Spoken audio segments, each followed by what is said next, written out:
America ਦੇ new jersey ਵਿੱਚ ਦਲਿਤ ਮਜ਼ਦੂਰਾਂ ਨੂੰ ਧੱਕੇ ਨਾਲ ਨਜ਼ਰਬੰਦ ਕਰਕੇ ਮੰਦਰ ਬਣਵਾਉਣ ਦਾ ਮਾਮਲਾ ਸਾਹਮਣੇ ਆਇਆ ਹੈ।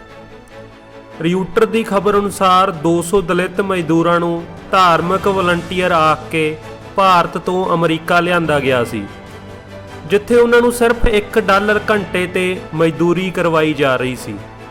ਇਹ ਮਜ਼ਦੂਰੀ ਇੱਕ ਵਿਸ਼ਾਲ ਮੰਦਰ ਬਣਾਉਣ ਲਈ ਕਰਵਾਈ ਜਾਂਦੀ ਸੀ, ਜਿੱਥੇ ਉਹਨਾਂ ਨੂੰ ਚਾਰ ਦੀਵਾਰੀ ਵਿੱਚ ਕੈਦ ਕਰਕੇ ਰੱਖਿਆ ਗਿਆ ਅਤੇ ਉਹਨਾਂ ਨੂੰ ਬਾਹਰ ਨਿਕਲਣ ਦੀ ਹਾਲਤ ਵਿੱਚ ਪੁਲਿਸ ਹਵਾਲੇ ਕਰਨ ਅਤੇ ਭਾਰਤ ਵਾਪਸ ਭੇਜਣ ਦੀਆਂ ਧਮਕੀਆਂ ਦਿੱਤੀਆਂ ਜਾਂਦੀਆਂ ਸਨ।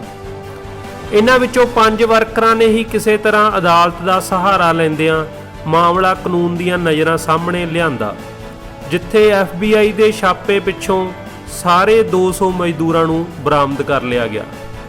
ਬੁਚਾਸਾ ਨਿਵਾਸੀ ਸ਼੍ਰੀ ਅਕਸ਼ਰ ਪੁਰਸ਼ੋਤਮ ਸਵਾਮੀ ਨਾਰਾਇਣ ਸੰਸਥਾ ਨੂੰ, ਜੋ ਕਿ ਇੱਕ ਹਿੰਦੂ ਸੰਗਠਨ ਹੈ, ਇਸ ਮਾਮਲੇ ਵਿੱਚ ਕਥਿਤ ਦੋਸ਼ੀ ਵਜੋਂ ਨਾਮਜ਼ਦ ਕੀਤਾ ਗਿਆ ਹੈ।